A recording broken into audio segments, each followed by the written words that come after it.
시편 109편과 110편은 동일하게 다윗의 시입니다.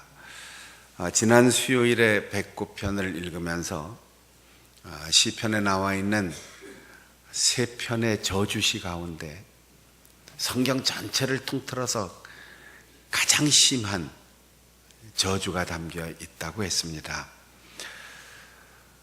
그 저주를 할 수 있는 것, 내가 직접 그 사람과 그리고 그 행위에 대하여 보복하지 않고 하나님께 맡기는 것이 가장 심한 저주다라고 말씀을 드렸어요. 시편 109편이 성립될 수 있는 이유는 오늘 시편 110편을 읽어야지 됩니다. 내가 미워한다고 저주가 되는 게 아니고, 내가 따진다고 복수가 되는 게 아니고,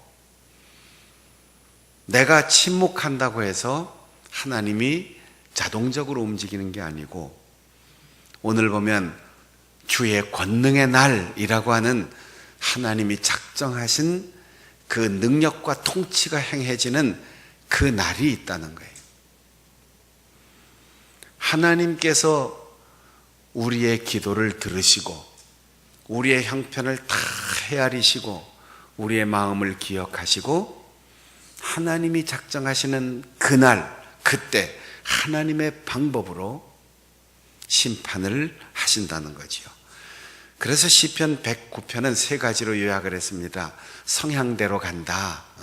부정적인 사람에게 부정적인 결과가 오고, 미워하는 사람에겐 하나님의 미움이 도달하고, 남을 저주하고 괴롭힌 사람에게 가장 최악의 상태가 오게 되어 있으니 우리는 좋은 성향을 가지고 살아야 한다.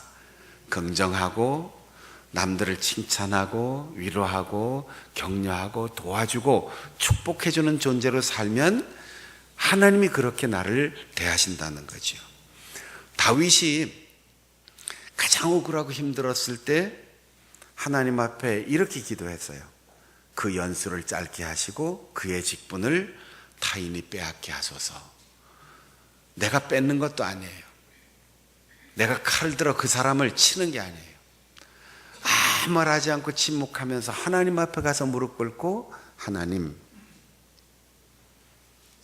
그의 연수를 짧게 하시고 그가 가진 것 타인에게 뺏기게 하옵소서. 그 사람 못 듣는 거지요. 그 사람은 이유를 모르는 거지요. 바보처럼 아무 말 안 하고 돌아설 때, 아이고, 나한테 기가 질렸구나, 나한테 졌구나, 나를 무서워하는구나, 그렇게 의기양양하게 생각할 수 있지만 그는 가장 강한 힘을 가지시고 가장 철저하게 모든 것을 보복하시고 심판하실 하나님 앞에 가서 무릎을 꿇는 거죠. 그래서 다윗은 나는 오직 기도할 뿐이다. 하나님, 잠잠하지 마옵소서. 다 같이 따라해 볼까요? 내가 잠잠하면 하나님께서 말씀하신다. 내가 무릎 꿇으면 하나님께서 갚아주신다. 성향대로 결과는 온다. 그것을 가리켜 권능의 날이라고 오늘 이야기하고 있습니다. 권능이란 말은 군대를 거느리고 무장하고 장대한 행렬을 가지고 힘을 쓰는 날, 이게 권능의 날이에요.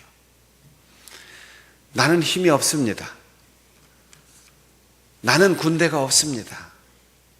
나는 칼도 창도 없습니다. 그러나 여러분, 내가 아무것도 가진 것이 없기 때문에 하나님을 의지하게 되는 거죠. 하나님께 맡기게 되는 거죠. 하나님께 다 맡기고 기도하면 하나님께서 힘을 가지고 군대를 거느리시고 칼과 창을 가지고 와서 갚아주시는데, 우리는 뭘 합니까? 싸우지 않고 따지지 않고 직접 보복하지 않고 불평하고 원망하고 낙심하지 않고, 하나님 아시죠? 하나님께 맡깁니다. 나는 입 다물고 기도만 하겠습니다. 그럴 때 그 권능의 날에 주의 백성은 바보처럼 침묵하지만, 힘이 있지만 자기 힘 사용하지 않고 하나님께 맡겼던 그 주의 백성은 거룩한 옷을 입고 주님과 함께 그 군대의 행렬에 참여한다는 거예요. 얼마나 멋질까요? 거룩한 옷을 입는다라고 할 때 보통 우리가 아침에 일어나서 세수하고 옷 입고 출근한다, 이런 옷이 아니에요. 오늘 웨딩드레스를 입는다, 오늘 쫙 빼입었는데 오늘 완전 군장을 하고 전투에 나간다. 특별한 옷, 특별한 장신구, 그리고 특별하게 오늘 임관식, 진급식 해서 계급장을 탁 달아주고 가장 빛나는 모습의 옷을 입는 것을 바로 거룩한 옷이라고 말합니다. 거룩하다는 말은 구별된다는 뜻이에요. 평소의 옷이 아니에요. 일상의 편리를 위해서, 추위를 피하기 위해서 입는 옷이 아니에요. 하나님이 잘 참았구나. 훈련 기간 동안 탈영하지 않고 끝까지 여기 수료를 잘 했구나. 나의 백성답게 살았구나. 그러니 내가 오늘 너를 그리스도의 정병으로 임명한다. 그리고 멋진 옷을 입혀주시는 거예요. 여러분, 비싼 옷이라고 다 어울리는 게 아닙니다. 새 옷이라고 다 좋은 게 아닙니다. 그 옷이 누구에게서 온 거냐? 누가 입혀주는 거냐? 어떤 경우에 입느냐라는 거예요. 군인은 군복을 입는 겁니다. 직장에 근무하는 사람들은 유니폼을 입는 겁니다. 다 자기에게 맞는 옷이 있는데 하나님이 입혀주시는 거룩한 옷, 우리는 구원의 옷을 입었고 각각 세례를 받고 교회에서 직분을 받을 때 그 직분에 합당한 옷을 입습니다. 거추장스러울 수도 있어요. 옷을 자유롭게 입고 싶을 때도 있어요. 그러나 옷은 경우에 맞게 입는 것이 가장 중요합니다. 양복을 입는 게 다 좋은 게 아니에요. 전교인 체육대회 한다는데 꼭 양복 입고 구두 신고 넥타이 메고 오는 분이 있어요. 등산 가는데 양복 입고 오는 분도 있어요. 예배할 때는 하나님 앞에 정장하고 나오고 순서를 맡았을 때도 마찬가지이고, 그러나 집에서 양복 입고 잘 수는 없잖아요. 등산 갈 때는 등산복 입어야지 되고, 운동회 하는 날은 운동화 신고 오셔야죠. 체육복 입고 와야 되죠. 요즘 우리 한국 사람들이 온 세계를 다 돌아다니는데 남의 나라 가보면 이상하게 등산복 입고 오는 분들이 많아요. 그 알록달록하고 이상한 옷 있잖아요. 그는 단풍놀이 가거나 산에 갈 때 입는 옷인데, 우리 한국 사람들이 이걸 잘 몰라서 아웃도어 입고 무조건 여행 간다. 유럽의 그 고성을 여행하고 비행기를 타고 가면서 등산복을 입고 오시는 거죠. 비싸기는 그 몇백만 원씩 한다고 하는데 비싸다고 좋은 게 아니에요. 경우에 맞게, 계절에 맞게, 그 나라의 온도에 맞게 그렇게 입어야 되는데, 주님이 심판하러 오시는 그날 우리는 주님이 입혀주신 의의 옷을 입고 직분의 옷을 입고 사명의 옷을 입고 주님과 함께 그 대열에 딱 들어가는 거죠. 즐거이 헌신한다고 했습니다. 우리 모두는 다 헌신된 사람들이에요.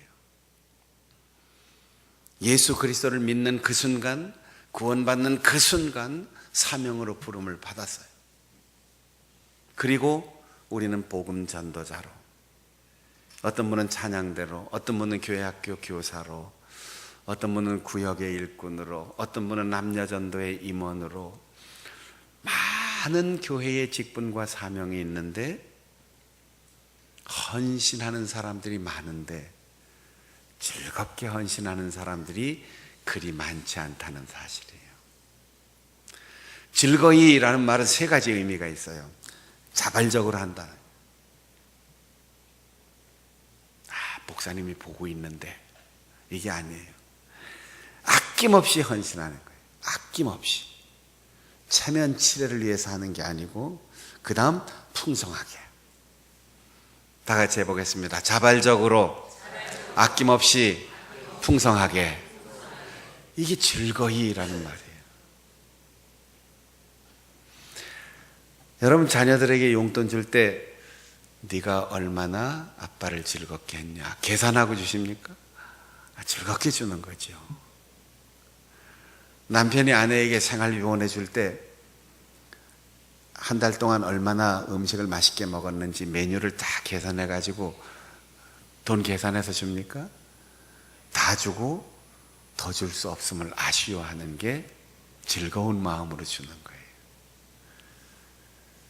그런데 하나님은 나를 위하여 하나밖에 없는 아들을 주셨어요. 아들이 10도 아닙니다. 2도 아닙니다. 한 분 주님을 우리를 위해서 보내주셨어요. 주님은 우리를 위하여 방문하고 위로하고 격려하고 떠나신 게 아니고 십자가에 못 박혀 피 흘리시고 목숨까지 내어주셨어요. 그런데 우리의 구원을 위하여 아무것도 요구하지 않으셨습니다. 믿기만 해라. 믿기만 해라. 믿음으로 값없이 거저 구원을 얻었어요. 그런데 우리는 주님 앞에 헌신할 때 늘 계산합니다. 내가 바쁜 일이 있는데 요건 조금 뒤로 미루고 내일부터. 내가 꼭 만나야 될 사람이 있는데 예배는 나중에 또 드려도 되지. 또 드려도 되지. 중요한 사람을 만나고 헌금을 할 때도 우린 계산을 해요. 가끔 우리 신자들이 묻습니다. 목사님 11조 할 때 얼마까지 계산해야 됩니까? 10원까지 계산해서 1원짜리를 바꿔와야 됩니까? 정확하게 계산해야지. 정확하게 몇백, 몇십, 몇만, 몇천, 몇백, 몇십, 몇원 계산해야 되죠. 그렇게 계산하면 하나님도 정확하게 계산해서 주시죠. 몇백, 몇십, 몇천, 몇만 이거 이렇게 계산하다가 그냥 넉넉하게 하나님 앞에 드리면 하나님도 우리에게 넉넉하게 주시잖아요. 그거를 뭘 그렇게 복잡하게 계산하시느라고. 우리가 감사헌금을 하고 우리가 이웃에 있는 아이들을 돕고 장학금을 주고 할 때 뭘 그렇게 계산하십니까? 하나님께서 나에게 드릴 수 있도록 안 주셨으면 못 드리는 거죠. 드리고 싶어도. 그런데 하나님이 나에게 주셨는데 벌써 계산한다는 건 하나님의 선물을 받아가지고 있다는 거죠. 하나님은 계산하지 않고 우리에게 다 주셨는데 우리는 늘 계산합니다. 경우에 맞는가? 다른 사람하고 비슷한가? 아이고 재정부에서 계산하다 깜짝 놀라가고 뒤로 넘어가면 어떡할까? 별걸 다 걱정해. 목사님 이것 때문에 시험 들지 않을까? 너무 헌금 많이 했다고 놀라지 않을까? 저는 누가 얼마 헌금하는지 몰라요. 전혀 몰라요. 놀랄 일도 없어요. 자발적으로 아낌없이 풍성하게 우리의 직분과 사명, 시간, 건강, 지혜, 재능, 물질 그 무엇이든 그렇게 즐겁게 드리면 하나님은 우리에게 우리가 한 그대로 즐겁게 주시고 아낌없이 주시고 풍성하게 주십니다. 이 믿음이 없으니까 자꾸 계산하고 따지게 되는 거지요. 지난 주일에 필리핀에 있는 한 마을을 입양하고 그 아이들을 위해서 우리가 작정했어요. 매달 3만 원씩. 야, 이거 굉장히 부담될 건데, 굉장히 어렵죠. 우리 생활 가계부에 엄청난 적자를 가져올 텐데, 한 번 내고 말 것 같으면 하지만 매달 내는 거, 아이고 어려워. 망설인 사람들도 있을 겁니다. 저는 기아대책에 보고를 받으면서 아프리카 어느 마을은 기아대책에서 선교사가 들어가고 입양해서 그 마을의 아이들을 다 가르치고 공부시키고, 그렇게 해서 10년인가 5년인가 하다가 그 마을이 염소도 사주고 송아지도 마련해주고, 그래서 그 마을 집집이 자립을 하고 아이들도 대학을 가고 의대를 다닌 아이들이 있고 직장을 간 아이들도 있고, 이래서 그 마을을 후원하는 일을 종료하고 다른 마을로 떠나고, 그 마을은 자랑스럽게 자립한 마을로 송별식 하면서 마지막 정을 나누는 장면을 동영상으로 봤어요. 감격스럽더라고요. 끝이 없는 일이 아니고 끝이 있는 일이더라고요. 나는 우리 교회가 입양하고 지원하는 그 마을이 자립하고, 지금 우리가 아들, 딸 삼은 그 아이들이 중학교, 고등학교, 그리고 대학을 가서 그들이 스스로 교회를 세우고 그 마을에 학교를 세우고, 그들이 또 다른 사람들을 도와주고, 언젠가는 필리핀의 그 아이들이 또 다른 나라의 선교사가 되고, 그런 꿈을 꾸는 거죠. 그래서 자립했습니다 하는 보고를 받고 우리가 또 다른 마을을 입양해서 다른 곳으로 사역지를 옮기는 놀라운 일을 우리 세대에 여러 번 경험할 수 있기를 꿈꾸고 있어요. 찬양대에서 연습하는 시간이든, 교회학교 교사로서 아이들과 만나는 시간이든, 구역을 보살피고 신방하고 위로하고 상담하는 시간이든, 어떤 일을 하든 전도하고 기도하고 그 모든 일을 계산해서 하지 말고, 체면 때문에 하지 말고, 내가 장로니까, 권사니까, 내가 장로 부인이니까, 내가 권사 남편이니까, 내가 대를 이어서 우리 교회를 지켜온 사람이니까, 이런 의무감 때문에 아니라 즐거운 마음으로, 이 일이 내 삶의 보람이 되고 이게 내 직업이야 라고 생각할 만큼 여러분이 기쁜 마음으로 그렇게 사역에 동참했으면 좋겠어요. 주님의 그 권능의 날에 우리가 함께 쓰임 받는다는 거예요. 눈물 흘리고 침묵하고 비굴해 보이는 그 온유한 삶의 결과가, 주님께서 심판하시는 그날 우리는 그 행진에 참여해서 완전 무장하고 거룩한 옷을 입고 주님의 대열에 참여하게 되는데, 새벽 이슬 같은 청년들이 그 무리 속에 합류한다 그랬어요. 새벽 이슬 같은 청년, 얼마나 아름답고 얼마나 잘생기고 얼마나 예쁠까요? 이렇게 생각할 수 있는데, 이스라엘에서 이 새벽 이슬은 우리가 느끼는 개념하고 달라요. 지중해 쪽에서 서풍이 불어옵니다. 습기를 머금은 바람이 유대 광야를 거치면서 밤중에 온도 차이가 심해서 급속히 냉각되면서 이슬이 맺히기 시작하는데 거의 비 수준이에요. 겨울에는 이슬이 없습니다. 봄에도 이슬이 없어요. 일교 차이가 심한 가을, 그때 이슬이 있어요. 그런데 습기가 많고 일교 차이가 심할 때 그 이슬이 맺혀 있는 숲속에 들어가면 비 오는 것처럼 막 뚝뚝 굵은 이슬이 떨어질 때가 있어요. 유대의 이슬은 그렇게 내립니다.